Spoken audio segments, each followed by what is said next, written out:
Última parte de nuestro espacio, este lunes 10 de abril, conversando con Irán Gaviria de Unión y Entendimiento, de la organización política Puente, quienes han planteado en este contexto de la corrupción, se ha convocado el Consejo de Defensa de la Nación, una figura que tal como lo hablábamos en la parte anterior está establecida en nuestra Constitución, en el artículo 323, para quienes quieran por supuesto profundizar un poco sobre el alcance y el contexto en el que se puede convocar esta figura, lo van a ubicar y también hacíamos mención a las competencias del Poder Ejecutivo.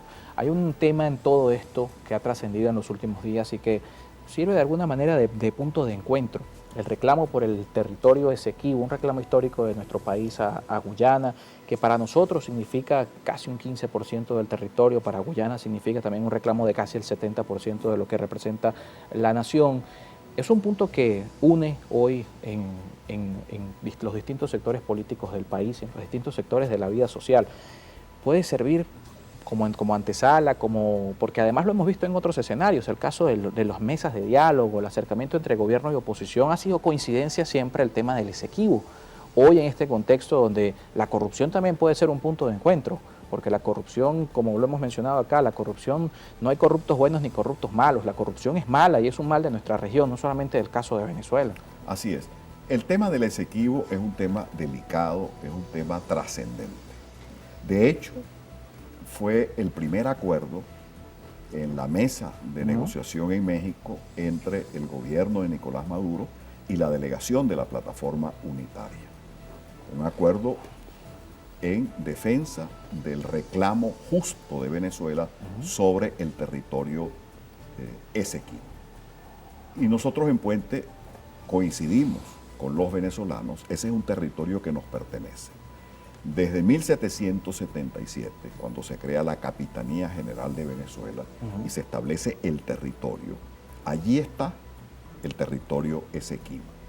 En la primera constitución del país, la del 5 de julio de 1811, hay un territorio de la República de Venezuela y allí está el territorio Esequibo. Es un planteamiento en el que tenemos razón. Sin embargo, intereses de distinta índole llevaron a algunos hechos. No se debe dar, digamos, una explicación académica acá, pero hay dos hechos importantes. Una decisión en Washington de un tribunal en 1897 que llevó a una decisión en París, el laudo en París. El laudo arbitral. ¿Perdón? El laudo arbitral de París. El laudo arbitral de París. Ese laudo fue fraudulento. Uno de los jueces que intervinieron en el laudo lo deja en sus memorias, un abogado norteamericano. Y eso ha servido como, digamos, hilo conductor en la defensa que ha hecho Venezuela de ese territorio. Sin embargo, y esto se defendió, nosotros dijimos, ese laudo fue fraudulento, el Reino Unido actuó de una manera, digamos, se conoce en el derecho de mala fe, no de buena fe. Y en 1962, ante las Naciones Unidas, el canciller de entonces, Marco Falcón Briceño, denuncia ese laudo arbitral de París, dice que Venezuela no lo reconoce y eso lleva al Acuerdo de Ginebra de 1966. Un acuerdo que dice que esta disputa debe ser resuelta de manera pacífica, conveniente para las partes. Sin embargo, hubo descuido, hubo, yo diría, lenidad y también torpeza en los últimos años, y particularmente en los gobiernos del presidente Chávez y de Nicolás Maduro, en la defensa de esos derechos históricos y bien sustentados de Venezuela. En el año 2018, Guyana presenta una demanda ante la Corte Internacional de Justicia. Se decide en diciembre del 2020 que la Corte Internacional de Justicia tiene competencia para decidir sobre este conflicto. Nosotros nos negamos, digamos, el gobierno de Venezuela a reconocer la jurisprudencia de la Corte Internacional de Justicia y perdemos esa decisión de diciembre del 2020.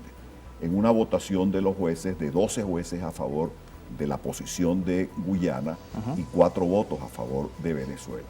Y el jueves de la semana pasada, el 6 de abril, el jueves santo, de nuevo la Corte Internacional de Justicia, en esta ocasión 14 votos contra 1, no acepta la petición de Venezuela de declarar inadmisible la solicitud de Guyana y continúa el juicio.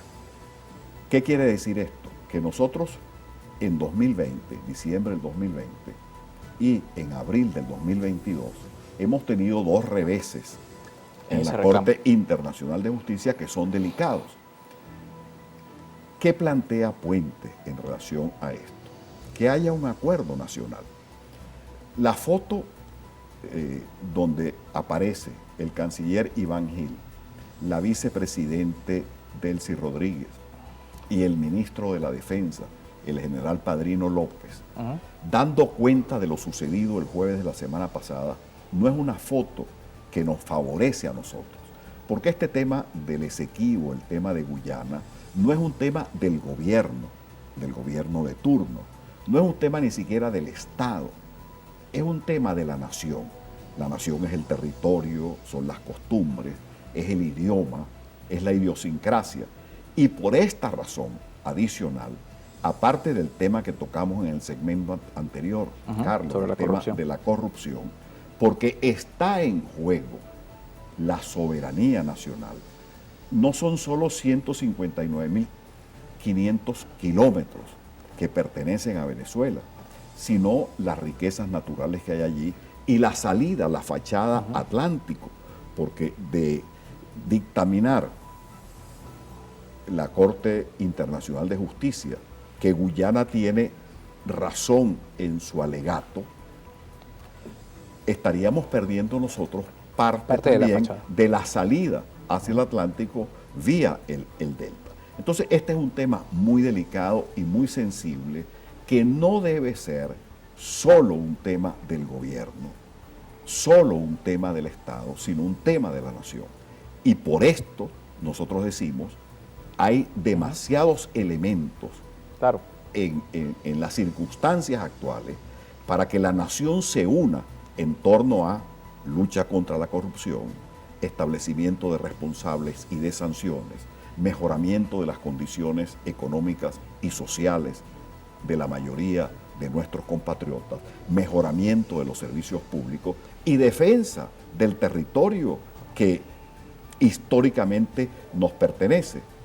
Por ello, insistimos, es tiempo de convocar el Consejo de Defensa de la Nación, tal como lo establece nuestra Carta Magna. Claro, y que sea un tema, como menciona nuestro invitado, de la nación y no de la coyuntura, porque así, haciendo ese repaso histórico, también hemos visto momentos donde quienes en algunas presidencias se ha sido de alguna manera permisivo con el gobierno de Guyana, y que al haber un cambio de gobierno entonces se retoma la lucha por el Esequibo, que las coyunturas en particular llaman a la unión en función de este tema, pero luego se diluye en el tiempo. Se ha sido permisivo y se ha sido torpe en la defensa jurídica, académica de nuestros planteamientos, al punto que en 2020 y en 2022 la posición de Venezuela fue rechazada por la Corte Internacional de Justicia.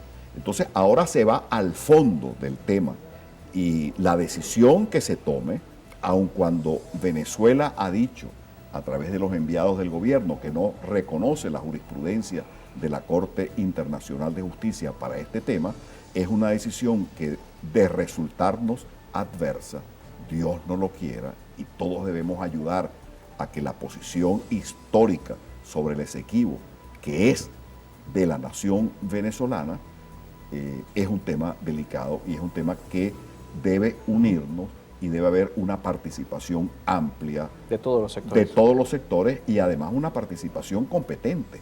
Nos toca revisar rápidamente la participación de la audiencia en las redes sociales, respuestas rápidas para poder darle mayor cantidad de participación a la audiencia. Comenzamos con el estado Cojedes, nos escribe Luis Miguel Herrera desde El Baúl. Saludos, este país está arropado por los niveles de corruptela que este gobierno ha generado y el llamado es para que los dirigentes nacionales aparten sus aspiraciones personales y políticas. Pensemos en el país que necesita de una oposición que se una por completa y tenga un candidato único con una gran solvencia moral y una ética intachable para salir en el 2024. Ciertamente, Venezuela requiere un cambio. El socialismo del siglo XXI ha sido un fracaso económico, institucional y moral. La manera de producir ese cambio es pacífica, electoral, en el marco constitucional y negociada. Tenemos frente a nosotros la posibilidad de ello en el año 2024 con las elecciones presidenciales. Puente está ayudando en una doble dirección. En primer lugar, para que haya un planteamiento programático que atraiga la atención, el interés de los venezolanos, qué tipo de país queremos en el futuro para Venezuela. Y en segundo lugar, estamos ayudando a que haya un candidato único que represente ese mensaje. Ese candidato se escogerá por primarias. Si son las primarias, bienvenidas sean. Ese candidato se escogerá por consenso. Si es por consenso, bienvenido sea. Y nosotros queremos ser un factor como Puente articulador de la elaboración del programa de gobierno mínimo y la escogencia de ese candidato. Bueno, unos se quieren escoger por primarias y otros por consenso, otros van hasta el final, los independientes, como decía Antonio Cari. Marelis Rodríguez nos escribe desde La Guaira: gracias por traer al señor Gaviria al programa, muy clara y positiva entrevista. Ojalá el presidente Maduro oiga personas inteligentes que quieren al país. Saludos para Marelis, gracias por el comentario. También por acá, saludos al programa. Para cambiar, deben respetar la institucionalidad de cada poder que supervisan a todos los que tienen cargos en Venezuela, empezando por el presidente, gobernadores, alcaldes, entre otros. Así no hacen lo que ellos quieren en la supervisión a cada momento. Es muy importante. Por supuesto, una de las bases de la democracia, aparte de que el poder emana del pueblo a través de elecciones libres, es la separación de los poderes públicos. Lo vemos en este caso de la corrupción. ¿Por qué sucede esto? Bueno, porque no hay los controles. El poder ejecutivo domina el resto de los poderes.